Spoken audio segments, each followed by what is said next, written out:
Salut tout le monde, bienvenue sur ma chaîne Lorenzo High Tech. Aujourd'hui on va parler de smartphones de Xiaomi. Cette vidéo elle a pour but de vous aider à vous éclairer à choisir parmi toutes les gammes de Xiaomi et aussi de Pocophone vu que Pocophone a été créé par Xiaomi. Donc c'est un peu le même style de vidéo, d'ailleurs si vous l'avez toujours pas vu je vous invite à aller regarder la vidéo que j'avais fait sur quel OnePlus acheter en 2020. Donc c'est le même style, je vais faire ce style de vidéo pour pas mal de marques parce que c'est vrai que chaque marque a plein de gammes. Donc cette vidéo a pour but de vous aider à vous éclairer à choisir un modèle. Bien entendu, avant de commencer la vidéo, si vous n'êtes toujours pas abonné à ma chaîne YouTube, abonnez-vous, elle est 100% high-tech. N'oubliez pas d'activer la petite cloche de notification pour être alerté lorsque je publie une vidéo. Sinon, ma page Instagram Lorenzo High Tech donne souvent des informations, des rumeurs, des promotions, tout ça en story. Et maintenant, c'est parti. Du coup, le premier smartphone que j'ai choisi, c'est le Xiaomi Poco M3 au tarif de 159 €. Donc là, on est vraiment sur un tarif plus qu'acceptable. Et c'est vrai qu'au jour d'aujourd'hui, à ce tarif-là, on a déjà des bonnes caractéristiques. Donc on va commencer par son écran. On a un écran bord à bord, borderless en tout cas pour son prix. Pas aussi bord à bord qu'un haut de gamme à 1000 €, mais c'est quand même intéressant pour son tarif. On a une diagonale de 6,53 pouces avec une technologie LCD. Là, vous comprenez bien, pour ce tarif, c'est tout à fait normal qu'on n'a pas de l'AMOLED.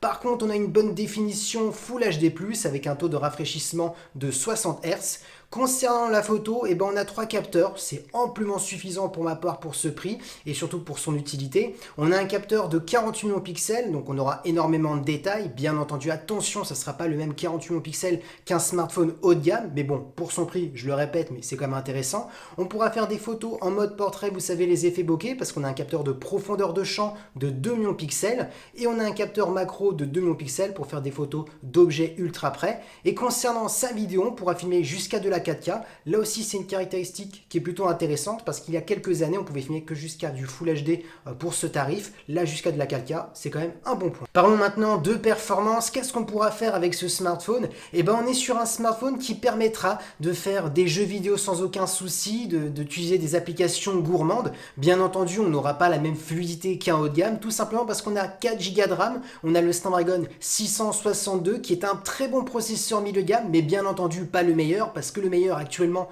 en milieu de gamme, c'est le Snapdragon 765G, donc c'est le plus puissant actuellement en milieu de gamme. Là, malheureusement, on est 2-3 crans en dessous, mais bon, pour son tarif, pour ma part, c'est plus qu'acceptable. On aura le choix entre 64 ou 128 Go en interne, et bien entendu, son gros point fort, où là, Xiaomi a insisté, c'est sa batterie. On a une batterie de 6000 mAh, donc intéressante pour tenir 1 à 2 journées, après tout dépend de votre utilisation, donc j'aime pas dire combien de temps vous pouvez durer. Et bien entendu, par contre, son petit point faible, c'est sa recharge de 18 watts. Moi, j'aurais préféré peut-être avoir une plus petite batterie et avoir une recharge un peu plus rapide parce que là du 18 watts ça veut dire entre 2h45 et 3h pour le recharger de 0 à 100, donc c'est son petit bémol. Donc voilà le premier smartphone que je vous conseille pour un petit prix mais avec de bonnes caractéristiques. On est sur un smartphone plutôt polyvalent. Deuxième smartphone que j'ai choisi, c'est un smartphone au tarif de 200 €, c'est le Xiaomi Poco X3, un smartphone avec des caractéristiques un peu plus élevées pour une cinquantaine d'euros de plus, donc c'est vraiment intéressant. Donc du coup, commençons par son écran. On a un écran bord à bord, borderless, avec une diagonale un peu plus grande. On est sur du 6,67 pouces. La technologie qui l'emporte, c'est toujours du LCD, pas d'AMOLED pour ce tarif. Vous comprenez bien, c'est tout à fait normal. On a une définition Full HD+. Par contre, ce qui est plutôt intéressant, et ce que n'avait pas le smartphone précédent, c'est un taux de rafraîchissement de 120 Hz. C'est une technologie qu'on retrouve souvent que sur du haut de gamme. Enfin, on le retrouve sur de l'entrée milieu de gamme. Donc ça permettra, pour les gens qui ne savent pas c'est quoi cette technologie, ça permettra d'avoir une meilleure fluidité pour tout ce qui est défilement d'applications, pages web et surtout pour faire des jeux vidéo. Ensuite, concernant la photo, on est un cran au-dessus par rapport au smartphone précédent. On a un capteur principal de 64 millions de pixels. On aura énormément de détails, plus de détails que le capteur de 48. Le traitement photo aussi a été revu. On a aussi un capteur en plus que n'avait pas le smartphone précédent, c'est un ultra grand angle de 13 millions de pixels. Donc on aura plus de créativité, plus de choix au niveau des capteurs sur ce smartphone. On a toujours par contre le capteur de profondeur de champ, le mode portrait de 2 millions de pixels et un macro pour faire des photos d'objets ultra près de 2 millions de pixels et toujours bien entendu la possibilité de filmer jusqu'à de la 4K. Parlons maintenant de performance. Alors il a 6 Go de RAM, le Snapdragon 732G. Donc là on voit que sur ce smartphone on a un processeur plus élevé. On se rapproche du 765. Donc là on va gagner de la fluidité dans les jeux vidéo, dans les applications gourmandes. On sera sur un smartphone encore un peu plus polyvalent par rapport au smartphone précédent. Concernant son stockage, on aura toujours du 64 ou du 128 Go, ça sera à vous de choisir. Concernant sa batterie, on est sur une plus petite batterie, on est sur du 5160 mAh, mais qui est vraiment une bonne batterie.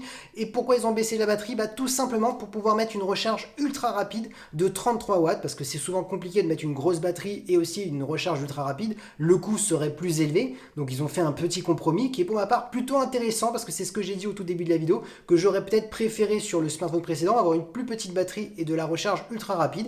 Et ce que j'ai dit, vous l'avez sur ce smartphone. Donc voilà, mon deuxième choix sur ce smartphone, on est sur un smartphone un peu plus polyvalent pour une quarantaine-cinquantaine d'euros. Troisième smartphone que j'ai choisi, c'est le Xiaomi Mi 10 Lite à 299 euros. Là, on est vraiment sur un bon milieu de gamme, ils ont retravaillé le design, ça se voit. Alors concernant sa diagonale d'écran, on est sur une diagonale de 6,57 pouces avec une définition Full HD+.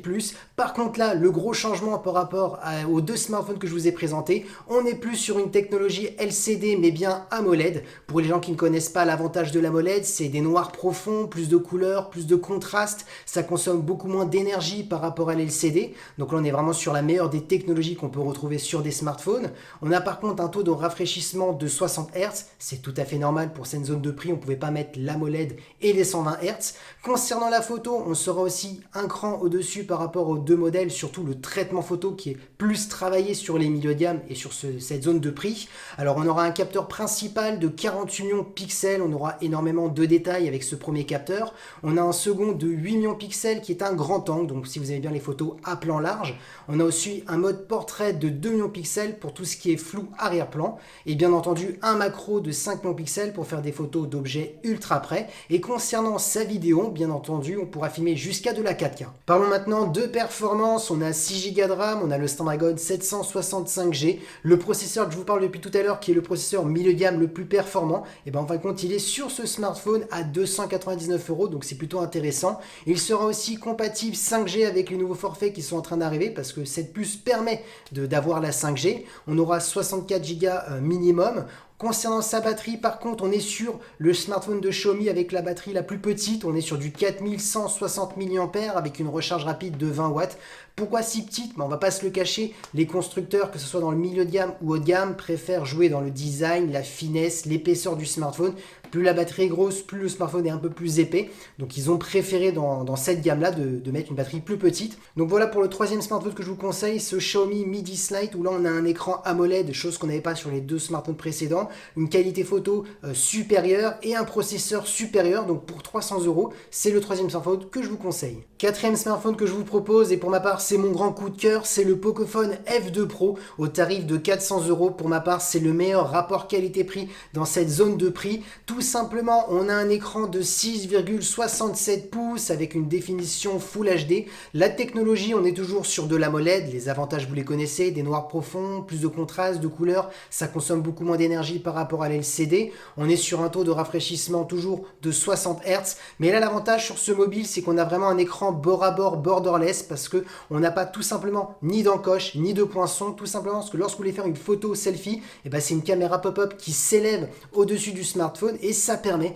vraiment d'avoir une bonne immersion lorsque vous regardez des vidéos, des séries, des films, parce qu'on n'a ni encoche ni poinçon. Et pour ma part, pour cette zone de prix, c'est quand même plutôt intéressant. Attaquons maintenant la zone photo, et là aussi c'est plutôt intéressant, on a plusieurs possibilités en termes de créativité. Le premier capteur principal, on est sur du 64 millions de pixels, vous aurez énormément de détails si vous aimez bien zoomer, recadrer la photo, si vous faites énormément de retouches photo. On a ensuite un grand angle de 13 millions de pixels si vous aimez bien les photos à plan large. On a aussi un mode portrait de 2 millions de pixels pour faire des photos bokeh et un macro pour faire de 5 millions de pixels qui permettra de faire des photos d'objets ultra près. Et surtout concernant la vidéo, on pourra carrément filmer jusqu'à de la 8K. Alors oui, c'est un coup marketing, personne, en tout cas très peu de personnes a des télé 8K pour profiter de cette qualité ou des PC puissant pour faire du montage en 8K, mais c'est pour dire que pour 400 euros quand même, il va très loin. Parlons maintenant de performance, et croyez-moi, avec ce smartphone, vous pourrez tout faire tourner, tous les derniers jeux vidéo avec la fluidité au maximum, avoir de bons graphismes sur les jeux vidéo, des jeux gourmands, des applications gourmandes. Tout simplement, il a 6 Go de RAM, le Snapdragon 865 avec une compatibilité 5G. Et oui, on est sur le processeur le plus performant de Qualcomm dans les hauts de gamme, on n'est plus sur le milieu de gamme. On a 128 Go en interne, bien entendu on a aussi une super batterie de 4700 mAh avec une recharge ultra rapide de 30 watts. Donc là on voit vraiment que pour 400 €, on est sur un smartphone avec pratiquement presque toutes les dernières technologies. Il manque bien entendu le 120 Hz, mais ça vous inquiétez pas, je le réserve pour le prochain smartphone. Cinquième smartphone que je conseille chez Xiaomi, et pour ma part aussi c'est mon grand coup de cœur, on est vraiment dans le premium, on est dans le haut de gamme, c'est le Xiaomi Mi 10. On est vraiment sur un super smartphone haut de gamme. Alors pourquoi j'ai pas mis le Xiaomi Mi 10 Pro? Tout simplement parce qu'il est au tarif de 700-800 €, beaucoup plus cher que le Xiaomi Mi 10 classique à 600 €.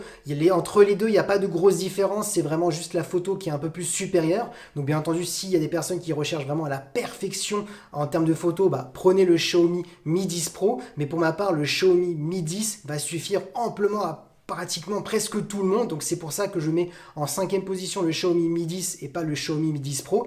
Commençons par son design, il est juste sublime ce Xiaomi Mi 10, un écran bord à bord, borderless, on aura vraiment une superbe immersion, on a une diagonale de 6,67 pouces, un grand écran avec bien entendu une technologie AMOLED pour profiter des noirs profonds, des couleurs, des contrastes, beaucoup mieux par rapport à l'LCD. On a une définition Full HD+, et bien entendu aussi un taux de rafraîchissement de 90 Hz. Et oui, enfin on a l'AMOLED et un taux de rafraîchissement élevé du 90 Hz. On a aussi une compatibilité HDR10+, qui sera là pour optimiser vos contenus, vos séries, vos films, notamment sur Netflix, ça va être intéressant. Donc là on voit vraiment qu'on est sur un smartphone premium. Concernant la photo, je peux vous dire que là il n'y a rien à voir par rapport à tous les modèles précédents que je vous ai présentés dans ce classement. On est vraiment sur un modèle premium, sur un modèle où ils ont vraiment travaillé la photo.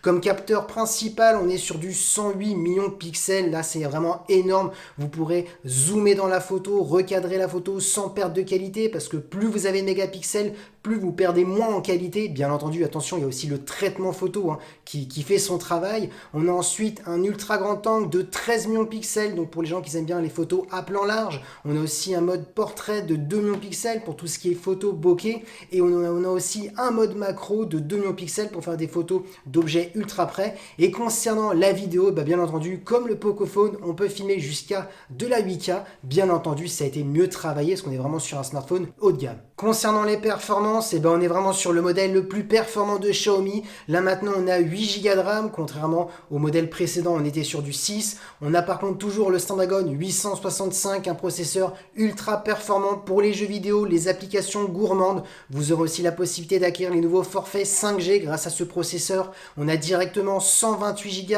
en interne, donc c'est énorme. On a aussi une batterie de 4780 mAh avec une recharge rapide de 30 watts. Du coup, là, on est vraiment sur un smartphone qui est très polyvalent, qui est pour ma part le plus intéressant chez Xiaomi dans les hauts de gamme. Au tarif de 600 €, on a un superbe écran AMOLED avec un beau taux de rafraîchissement de 90 Hz, un smartphone qui est plutôt très bon en termes de qualité de photo, voire même aussi vidéo, pouvant filmer jusqu'à de la 8K. Dernier processeur pour les derniers jeux vidéo. On a vraiment tout d'un très haut de gamme pour concurrencer des Samsung Galaxy S20, des iPhones, des Huawei et j'en passe, tous les hauts de gamme. Donc voilà, c'est pour ça que je mets ce smartphone en dernière position pour dire voilà, on est dans le très haut de gamme, c'est le meilleur. Et voilà, cette vidéo est terminée, j'espère qu'elle vous a plu, j'espère qu'elle vous a aidé à vous éclairer parmi tous les modèles de Xiaomi. Je vous ai choisi juste 5 modèles pour que ce soit beaucoup plus simple, parce que c'est vrai qu'il y en a énormément, il y en a une vingtaine de modèles chez Xiaomi qui sortent par an. Donc c'est pour ça que je vous en propose que 5. En tout cas, si cette vidéo vous a plu et vous a aidé,